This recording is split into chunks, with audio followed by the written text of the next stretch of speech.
Welcome to Beyond the Press Release on production with Gore Kong, in which we take the time to speak with small cap executives after they put out important news.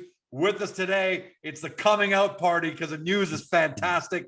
David Lukacs, CEO of Liquid Avatar Technologies, trades on the CSC under LQID, and for friends of the US, LQAVF.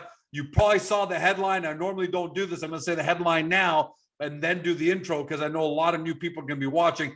Liquid Avatar partners with the Ontario Convenience Stores Association to provide digital age verification solutions to over 8,000 stores. So who's the company and what you need to know? It's a global, the description is a global blockchain, personal identity, and fintech company. They specialize in empowering you and me to manage, control, and generate value from a biometrically verified digital identity. But they also take care of the other side, provide businesses and governments the ability to easily integrate digital wallets and digital identity solutions through the Liquid Avatar platform. Today, we're talking about digital identity. And as we've seen the news lately, it's all about what's happening now in the headlines. Businesses and governments want to be able to verify and share health credentials. First, they started at the border. Now it's going almost everywhere with vaccine passports. But that's just the beginning because the Ontario government released their digital strategy, one of the first jurisdictions in North America to announce that it'll issue enabled digital credentials. Liquid Avatar has been way ahead of this trend more than a year and a half ago before anyone understood what this even meant. But this latest move by the Ontario government encourages private sector companies like Liquid Avatar who have existing digital wallets and digital identity solutions to carry government issued credentials and enable the government to do that. It's big, so much going on, but this is the coming out party. David, congratulations, man. Thanks, George. Thank you so much. Look, before the press release, before we talk about the details, how big is it? How important is it to be commercially validated after being so ahead of this curve for a year and a half that most people just quite frankly didn't totally understand? It's amazing, George. I mean, we were sort of leading a trend. As I've often said, we put a stake in the ground almost 4 years ago. We haven't had to move the stake, and we keep feeling like everything is coming to where we are. And we've been part of the consultative process for the Ontario government. We're talking to other governments around the world. Nice. There's this great movement in the industry to open standards, which we've been part of with the Trust Over IP Foundation, the DIACC in Canada. And I could go on with all these acronyms, right? And just all day long. But at the end of the day, why this is so important to us is because we internally declared on September 30th was our last day as a development corporation. Internally, our mindset changed. This deal with the OCSA, or the Ontario Convenience Stores Association, is proof that digital identity matters. It matters to you, it matters to me, and more importantly, it matters to business. So businesses understand, and we'll go into depth, I'm sure, about this discussion, but you've got to find where the pain is, and you've got to be able to ease that pain. And digital identity helps ease the pain with age verification. And what I love about this is for a year and a half that we've been talking, a lot of people have been saying, love the technology. I see where it's going, but I don't see the business side yet. I know it's going to come a year or 2, 3 years from now. That was people's mentality, but they didn't see the business side. Is this the inflection point where you now go on full commercial? Development is always going to take place, but this is it, the commercial, coming out party? The horse has left the barn. I mean, we've been planning this for a while. Unfortunately, clients never move as fast as a company moves. We've wanted to have something like this out in the marketplace for some time, and it's taken a lot of effort, and it will take a lot more effort. I mean, it's sort of the hardest part. You think of a deal as getting the deal done, and then it seems to be the easiest part. There's a lot of work ahead of us, but the technology and the infrastructure is now in place to make this happen. And, we believe we're ahead of the curve, even ahead of where the government is. And, their resources are a little larger than our resources, but I think we've done a good job. And again, we've been very quick to applaud the Ontario government and other governments, jurisdictions, and businesses that are getting into this space, because it is a new space. It's sort of like the early days of e-commerce. How does this work? What's going to happen? And everybody's got to sort of cooperatively work together. And I think we're seeing that. Well, and I want to, not just seeing it, but I really want everyone, this is David Bryant, who's the CEO of OCSA, the Ontario Convenience Store Association. He said, together with Liquid Avatar, our goal is to implement the Smart Age solution in over 8,000 C-stores across the province. We believe this digital solution will help our sector modernize and further enhance the trust that convenience stores have already established in their own neighborhoods. How great does it feel to hear someone of that stature talk about Liquid Avatar and Smart Age that way? Well, Dave is a great guy. I've only known him for a short period of time, but he is such a visionary and has been in that sector, and is working tirelessly to increase the opportunity for C-stores to be able to sell additional products. So it's quite amazing. But the interesting part of that statement was the Smart Age program. This is a program that we're helping further the development of, that was started by the OCSA and one other organization, and we're going to help further that. And George, if you think about it and you start thinking about age restriction, it's not limited to just convenience stores. And oh no, of course not.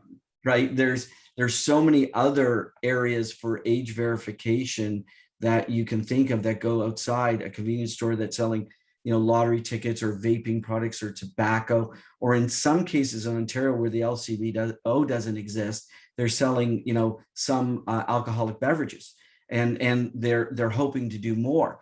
Think about, and that's what I want to talk about. What is that you're going to help them do? Because on its face, you think sometimes, all right, walk into a convenience store, I don't smoke, but if I want to buy cigarettes, I got to show some ID. If I want to buy a vape or alcohol, if it's there, I just show ID. So it seems like, and obviously not, but it seems like the system's working fine. How is Liquid Avatar going to help 8,000 convenience stores generate further sales from identity? Just basically, conceptually speaking. Well, it's easy. So if I asked you to pull out your Ontario driver's license right now, there's no mag stripe on the back anymore. Right? On your health card there is, but not on your Ontario. Okay. So none of the lottery terminals can verify that you're over the age of 18 or 19 to buy lottery tickets. So now with single sport betting just coming into the province, it's a big issue. So don't think about it as a revenue generator for the convenience stores initially. Think of it as a revenue protector. So I'm a convenience store. If I sell underage and I'm caught, it could be a fine, it could be loss of ability to sell a product, it could be anything that can impact my business and or my insurance. So it could be a huge pain point for me. Convenience stores are always kind of living a little bit of fear that they don't sell something to George, who's 6'4" and looks like an adult, but I'm 17 years old, but I'm presenting fake ID. And by the way, the gatekeeper is typically another kid or somebody who's just working behind the counter, right? They don't have expertise. You hope they're sharp, but this eliminates all of that, right, David? It does, and even further to that, George, I just recently learned that if I show my ID and my driver's license is expired, it's the same as taking fake ID, even though it's a real driver's license, and it might have been. And I just, I haven't renewed it. So there's lots of issues, and the convenience stores in Ontario have, more than a 96% of success of ID validation. It's a huge number. But when you're getting 3 million people in convenience stores in Ontario every single day, 4% is 120,000 people. No, 3 million. Yeah, 3% exactly. I'm sorry, 3% is because 96% success, 4% means they're but at the end of the day, not everybody's being ID'd because it's a big number. It's a big number, but so the fails could cost businesses millions of dollars. I mean, I think we put in the announcement, just lottery tickets alone. Let's just talk about lottery tickets. In Ontario, that's a $3 billion industry and likely to go up with single sport betting. It's also generates almost $218 million in commissionable revenue for convenience stores. So imagine how much each convenience store makes off the commissions of lottery ticket revenues. We're going where the need is addressable by a business that wants to improve their success rate to a 100%.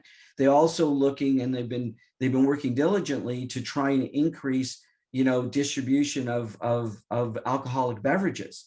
Now, for a store to be able to do that, they have to be successful in their ability to verify an individual. Yeah, they got to be able to demonstrate, hey, we're not just gonna, because alcohol is, lottery tickets. Okay, you don't want that to be happening. Cigarettes, okay, 50 years from now. But man, you got to make sure if I'm George's Convenience, I want to carry alcohol, I give it to the wrong kid, he drives an hour later and kills somebody, and it's a disaster on so many levels, personal, business, all of it. But George, now take the Smart Age program and move it out of the convenience store realm and into bars and restaurants, or hospitality. So Are you guys going there? Do you think that this? Do you think that this provides a basis? That's a goal. I mean, it's yet to be seen, but age verification doesn't start and end with convenience stores. It's a massive problem around North America, not just Canada, but Canada and the US are probably great places to start. I'm smiling because I know of two guys in Los Angeles who are, who are 19 years old and kind of trying to navigate. And I'm laughing about it, but yeah, it is a major problem. It's a major issue now. There's pros and cons to everything. And again, we don't get caught in the politics of everything. We're really focused, as we continuously say, in the area of social responsibility. And so this is a big opportunity. And I mean, our systems are so pervasive, and over time, if a store is using a POS system, we can actually connect into a POS system, a point of sale system, to ensure they verified identity and received a positive verification before the sale can even go through. There's let's talk about that, the business model, because the Smart Age program will consist of in-store and out-of-home awareness campaigns, digital verification review at the point of purchase, and potentially even integration to existing point of sale and payment terminals. So as shareholders, because you touched on that, and I want to give everyone the whole picture. What's the business model? How is Liquid Avatar going to generate revenue and value from this? So we're still meeting. I want to say up front, we're still meeting, and we're going to be conducting a number of workshops with the Ontario Convenience Store Association and its members. But the ideal situation is we've got to look at it holistically. So it's very interesting. Some days a convenience store can do 10 or 20 or 50 verifications.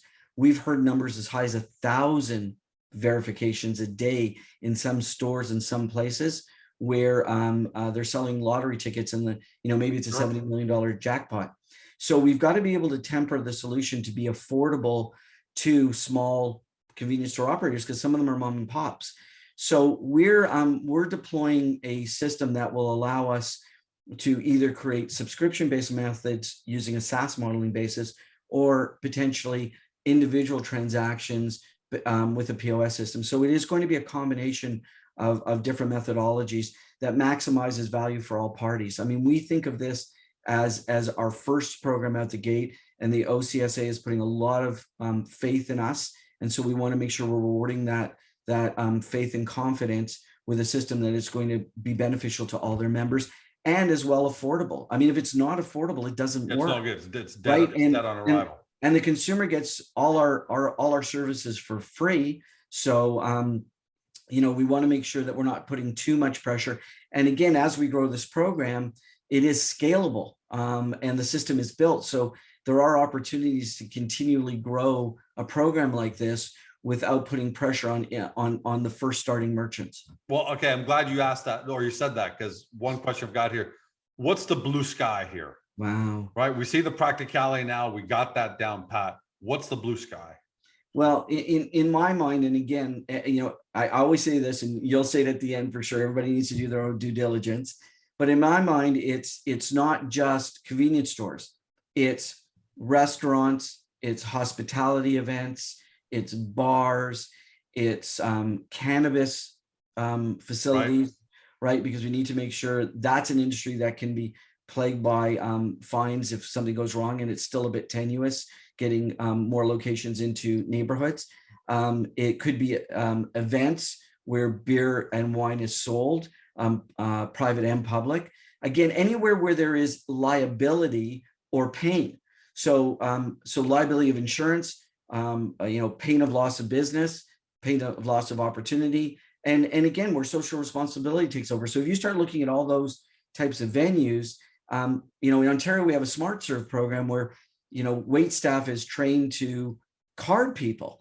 Well, now it makes it easy because the transaction is recorded. You can't say, well, yeah, I looked at that or I didn't look at that. Now you can actually say that the transaction. Now, no personal information ever transfers, but wallet to wallet is, there can be logs that show wallet to wallet transactions to ensure that ID was verified. Yep. And we're not trying to put draconian practices in place. We're trying to make the system more efficient and make it better. We're doing it anyways. So I don't see this as any kind of, no one's going to have opposition to this. This is introducing something new. It's just making something that's been old from the time you and I were in college to super modernize it. What does this do for your pipeline, David? Because, a year and a half ago, we had that same conversation. The blue sky is, all these different verticals, and we saw it. Now it's starting with convenience stores, right? So a year and a half ago, we would have said the same thing. What does Rollout look like from here? What does it do for your pipeline when you call up George Com and say, hey, George, did you guys see our deal with OCS, with the Ontario Convenience Store Association and other? What does it do to get people over the edge, you think? Well, I think, it's a very natural progression that people want to go, sort of where the music is, right? We want to go where everybody is doing something. So we believe this is going to add value and credibility for our company for sure. But again, our eyes remain, fixed on the prize. We have to get this program up and running, and we're looking to, put it in pilot as soon as possible and roll it out. 8,000 stores are not going to come online overnight. So no, it doesn't happen. What's the ETA for the first, I would presume, because we've seen software rollouts like this before, maybe start with 20 stores and then rapidly go to 100, then you go to 500. That's typically how it happens. What do you think the cadence is for those dominoes? I'm not holding you specific dates, but what's everyone's expectation? Because Ontario, let's not forget from my intro, they're moving on this, right?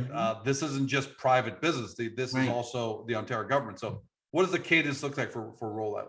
Well, again, we're looking to do things as quickly as possible. So we're already scheduling, workshop meetings with the members, because we want the members involved. We want representatives of the membership of the OCSA involved, not just the OCSA management. And we've all agreed to that, and they agree to that as well. And we're also and we'll talk about this in a moment. We're also looking to be their partner in digital innovation. So it's just more than just what we're doing with age verification, but at the end of the day, we want to roll this out quite quickly. But you're right. It's gonna be a small rollout, then a larger rollout, and it will also depend on whether we're rolling out primarily to independents to start or regional or national chains in Ontario. So there's a lot to get through very quickly, but the mandate is there, the excitement is there. I believe they confidentially let some of the members know, and everybody was signing up rather quickly to try and get into this working group. So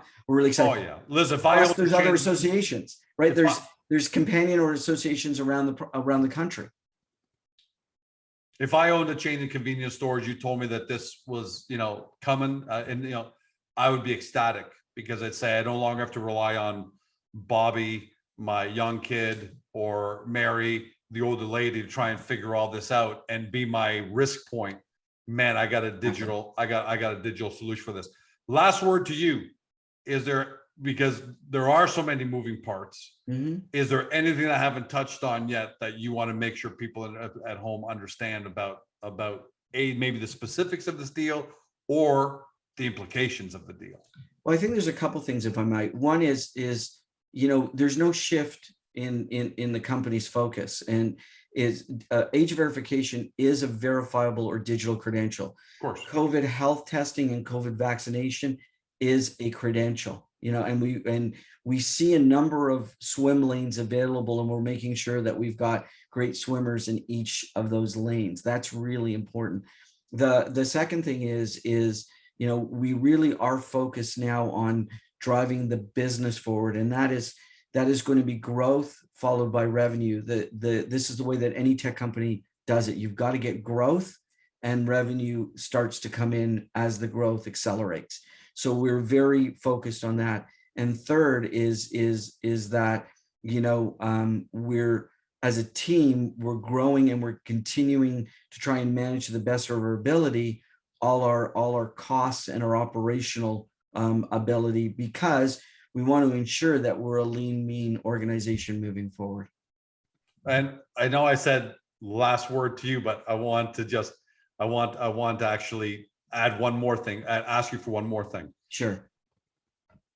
We know this is an inflection point for Liquid Avatar, but more importantly, are we seeing the inflection point for businesses and governments who have just basically said, yeah, digital identity, digitally verifiable identity, credentials. We're no longer at that point where a year and a half ago is a good idea. We're no longer at the point where 6 months from now, hey, this is something we should consider.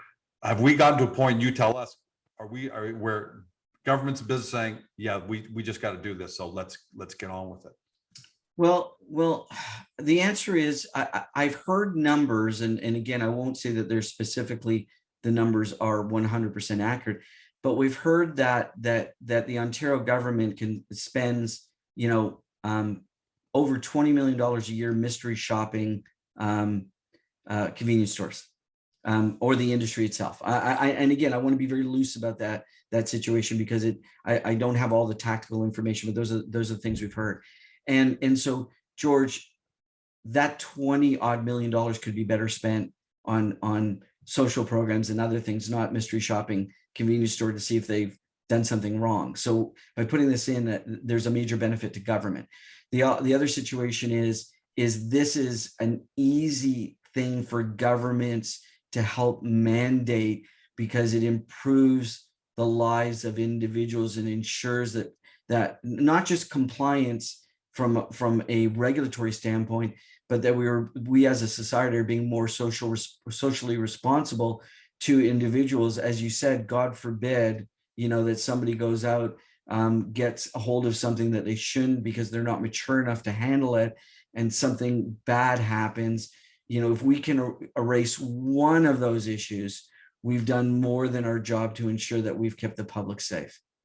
Yeah. And on the flip side, that's the highest priority. On the flip side, if you're now able to give George's convenience stores better peace of mind, a great system, I can then expand what I'm selling in my stores, right? Because exactly. I can go to the government authorities and say, hey, I've got the Smart Age program in place through Liquid Avatar. So you don't have to worry if I'm selling some wine that I'm going to sell it to a 16 or 17-year-old. And if I can do that, man, that's vital to my bottom line. So you're making everyone safer, and you're making businesses, especially convenience stores who need it, even more profitable.